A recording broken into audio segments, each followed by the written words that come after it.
go and get qualified in something. And that's when I went into finance. When would be the time that you realized that you belong to diplomacy? When did you start thinking about having a career in diplomacy? That's a great question. So I became a diplomat to go and do a role in Pakistan. Right.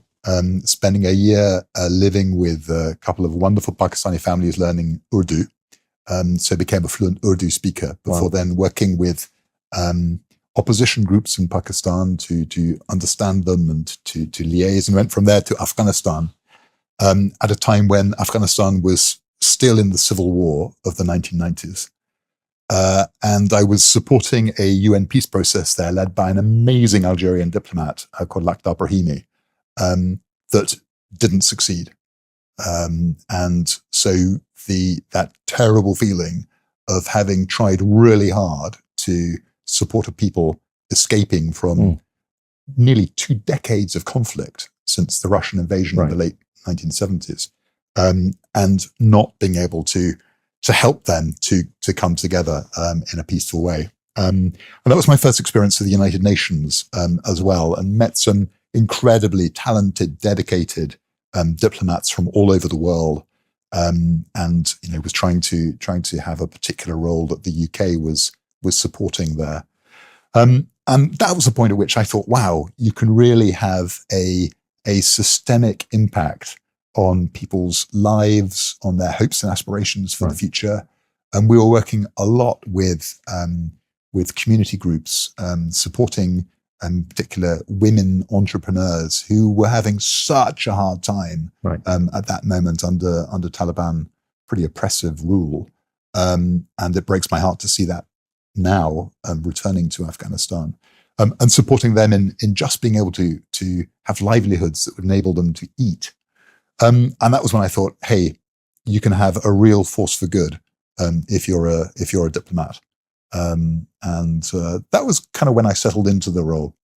I want to pick up on multilateralism, since you mentioned the United Nations. Given that the world order has become a lot more multipolar, we've seen some sort of a declination in the role of multilateral institutions.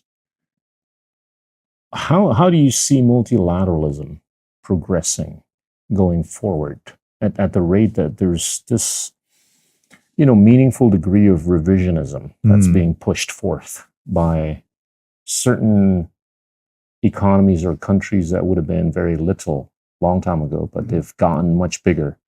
Call it the BRICS. But beyond the BRICS, there would have been the Nigerias of the world, the Mexicos of the world, the Turkeys and the Indonesias of the world. How do you see multilateralization reshaping, going forward? Well, it's interesting because the BRICS, of course, involves China and Russia. And I mean, Russia is an international pariah at the moment under Putin, but China and Russia were both part of the 1945 settlement that created the United Nations. They both have seats on the Security Council. So they're not really new on the international bloc, but you're absolutely right, Geeta. There are important players like Indonesia, India. And I think Indonesia and India, that's the world's largest country by population, and the world's 4th largest country by population. These are important nations playing a very different role to the role that they played 75 years ago when the United Nations was set up. And